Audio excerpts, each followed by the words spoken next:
Halo what's up guys, welcome back to BLCTR.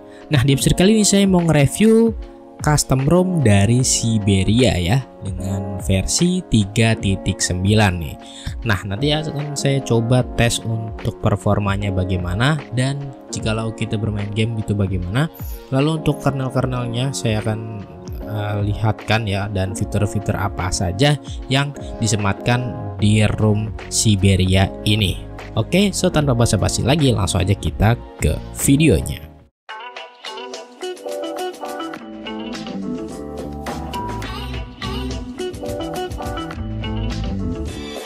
Nah oke guys, sekarang langsung aja kita mulai untuk reviewnya ya. Dan di sini kita coba lihat dulu untuk recent apps-nya.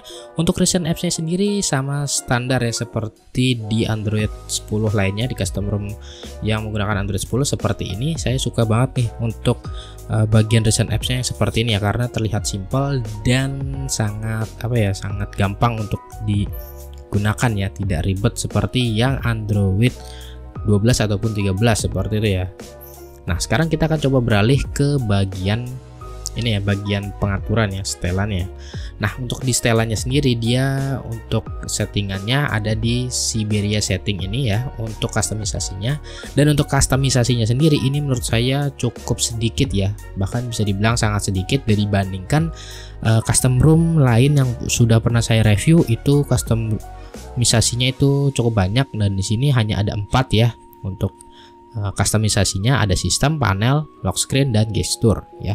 Untuk sistemnya sendiri kita bisa lihat di sini ada general tweaks, animation, button, notifikasi, dealer, lalu ada sound and volume, aggressivity baterai, dan gaming mode. Untuk gaming modenya sendiri dia standar ya, seperti di Android 10, ada block notification, disable automatic brightness, ringer in gaming mode, lalu ada game mode indikasi, ada dynamic mode juga seperti itu. Nah, untuk panel sendiri dia ada status bar, notifikasi, notification bar ya, seperti itu. Dan ini cukup simple ya, dan sedikit banget untuk customisasinya. Ini standar aja seperti di Android 10 lainnya. Ini juga sama.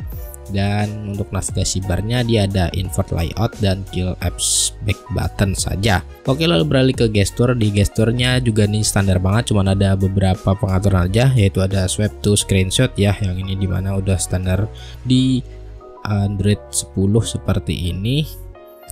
Nah sekarang kita lihat dulu untuk tentang ponselnya ya. Di tentang ponselnya sendiri kita lihat untuk versi Androidnya dia menggunakan versi Android 10 dengan Siberia version 3.9 ya. Dan untuk kernel sendiri, untuk kernel bawaannya dia menggunakan versi 4.9.294. Namun di sini saya sudah ganti dengan kernel versi 4.9.334 Unitrick Pref ya. Karena menurut saya ini kernel lebih bagus ya. Karena kenapa, dari kemarin saya senang banget gunakan kernel ini, karena menurut saya ini kernel yang super kencang dan enak untuk bermain game seperti itu guys. Nah sekarang kita lihat dari hasil testing CPU throttling dengan kernel versi 4.9.294 ya. Dia mendapatkan maksimumnya 97,262 GHz, lalu untuk minimumnya 84,813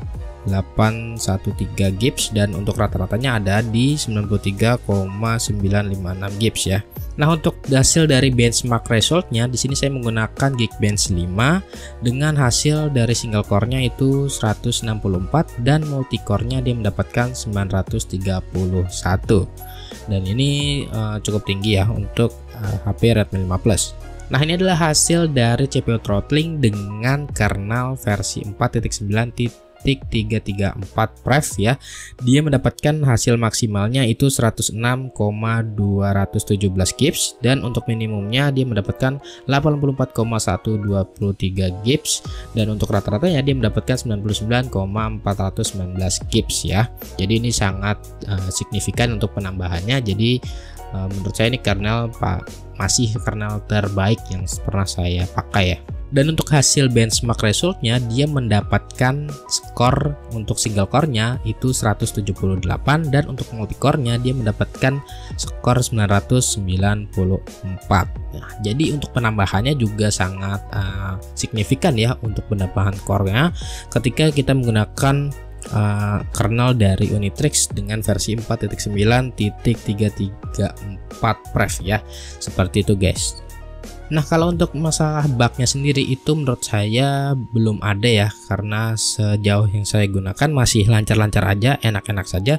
Cuman satu catatan, ketika saya menginstal ROM ini, entah mengapa untuk aplikasi perpesanannya itu tidak ada ya, tidak muncul di custom ROM ini. Jadi buat kalian yang menginstal ROM ini, kalian bisa download aja aplikasi perpesanan untuk AOSP ya, di Google ya, cari saja dan kalian bisa install untuk menampilkan nanti jikalau ada pesan masuk seperti itu ya. Karena menurut saya ini sangat penting ya kalau tidak ada aplikasi perpesanan, karena pesan itu untuk memverifikasi kayak kode OTP atau sebagainya, itu kan penting ya, seperti itu guys.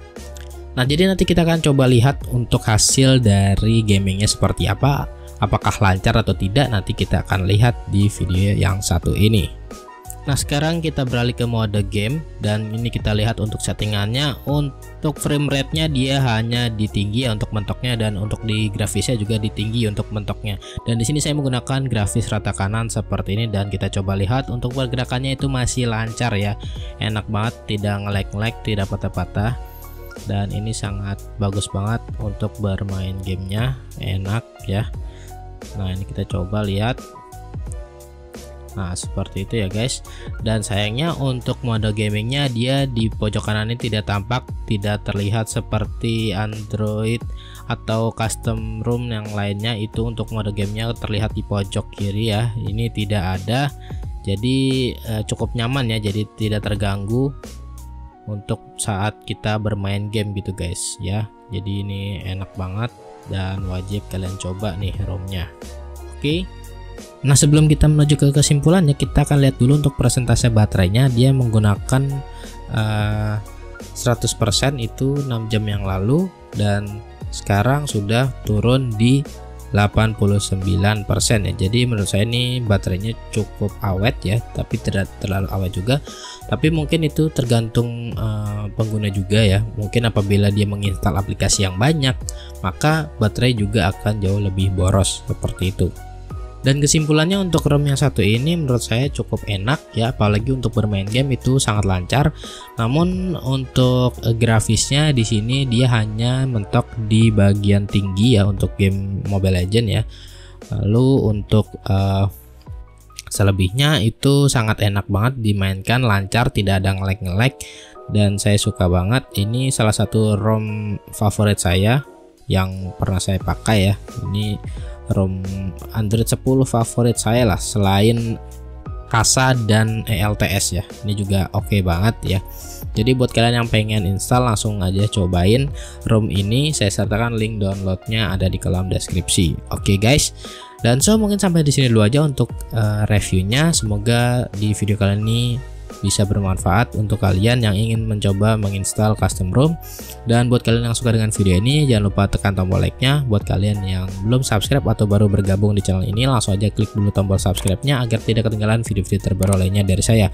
So thank you for watching guys, and see you in the next video. Terima kasih.